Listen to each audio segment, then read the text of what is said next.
Alright guys, this is like my 10th time trying to record this video, but I keep going on like a 20-minute rant, so I'm going to try to make it short and sweet.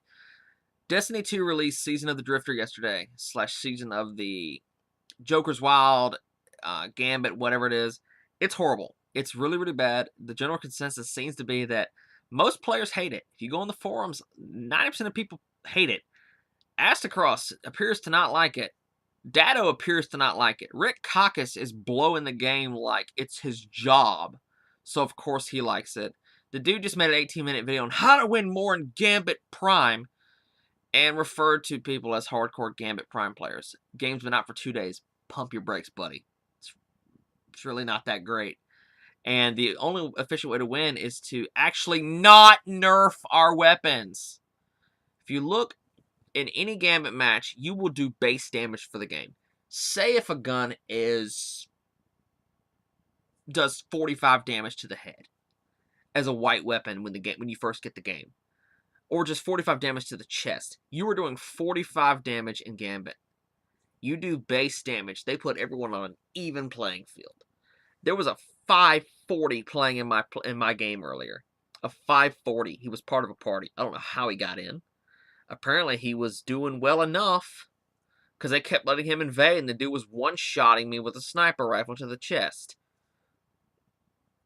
Your blanket nerfs that no one asked for, like 21% machine gun damage nerf against bosses or mini-bosses. Oh, I'm sorry. You didn't want me melting the bosses in Gambit faster than you wanted me to? Oh, I'm sorry. We found our way around your mechanics with a Well of Radiance and a Rally Barricade. A melting point, too. Oh, I'm sorry. Did you nerfed our machine gun reserves and our actual only boss killer reserves because we kill the bosses too fast? Really? No one wanted that. No one had a problem with it. By the way, why did you buff Kepri's horn? That thing was kind of broken to begin with. Just me. I mean, what? Do you play your own game, Bungie? Do you really play your own game? Gambit Prime it's bad. It's nothing but invaders. Ammo, you're thirsty when it comes to ammo in Gambit Prime. You broke the ammo economy again, somehow, because I played an entire match and did not have a single special, not heavy, special brick drop, ever. I shouldn't be running out of a fusion rifle's ammo every 2 seconds. And I will say this, the actual blockers are a little bit easier to kill, so thank you for that. They really are a lot easier to kill, so that's a plus. The map itself is way, way too maze-like and huge. And if you're gonna make it that hard to kill an invader, why don't you just do like I've been saying in every Destiny 2 related video? Make it so either they only see us every 5 to 10 seconds in a pulse, sort of like the Vision pulse in Black Ops 4. You get a pulse of us for 10. You get it once every 10 seconds. Whoop, oh, there they are. Oh crap, where'd they go? That makes it that game of cat and mouse of, hey, I gotta find them before they find me. I gotta wipe him and then get over here before he reveals his buddy's position, or his buddy reveals my position. Stuff like that. Make it so that you're not broken as an invader. And with how freaking big this map is, if I'm invading, all I have to have is my fate cries foul, and your team is done. I just spawn in and pop, pop, pop, pop, pop, pop, hit you all in the head, and you're done. It's way too easy to hide as an invader.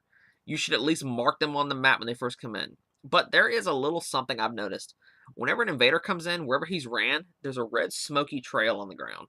I don't know if that's just me or if I'm just imagining things, but I actually followed that to an invader, and I was able to take him down. This whole boss mechanics raid crap at the end of a Gambit Prime match, it's bad.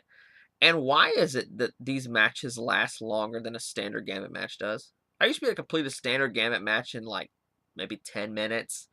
This has taken me 15, 20 because the other team refuses to actually do anything. It's basically just a tug of war.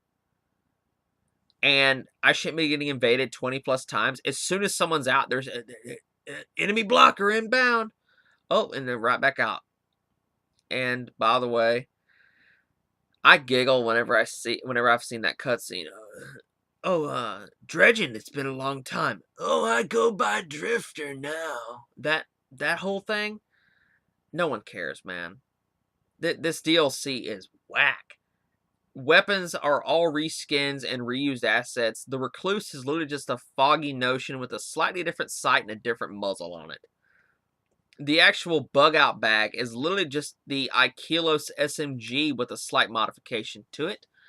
The assault rifle from Gambit is basically just a short barrel scade lock. That's all it is a short barrel scade lock.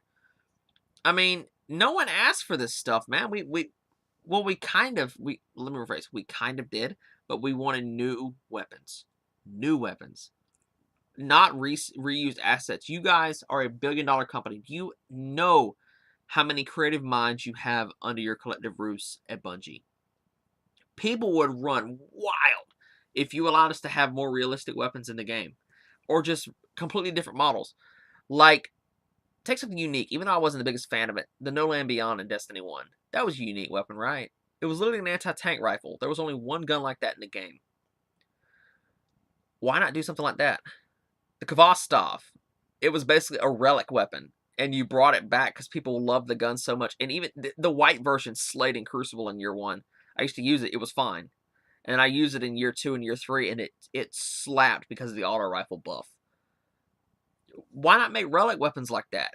If I was running around in Destiny with a gun that's similar to an AK, oh my god, how awesome would that be? But no, I have the same reskin of something I've already got. I think the most common weapon model in the game is the one used for the Uriel's Gift, because it's literally the Uriel's Gift, the Kaibu AR3. You have the number. You have, what else do you have? You've got like 10 weapons modeled after that same one that are all auto rifles. I wouldn't be surprised if we had a fusion rifle weapon model that was modeled into an AR. That wouldn't shock me at all. But yeah, I'm getting a little off track. This DLC is not that great so far. I honestly hate it, and I'm going to give it about another week or two before I touch it again. And there's no point in trying to level up, because Powerful Ingrams only drop 651 gear. They slowed that grind to a halt. And dude, in less than a week, you have the Division 2 dropping, and it's going to sap your player base, because it's already getting great reviews. And it's just a beta. It is a beta. Anthem wasn't doing that. Anyways, guys, that's pretty much it. Just let me know what you think. I personally hate it. Most of the community hates it right now, and we have 3 months of this crap. So, see you guys later, and if you feel free to like, if you dislike, I don't care. Oh well, see you later.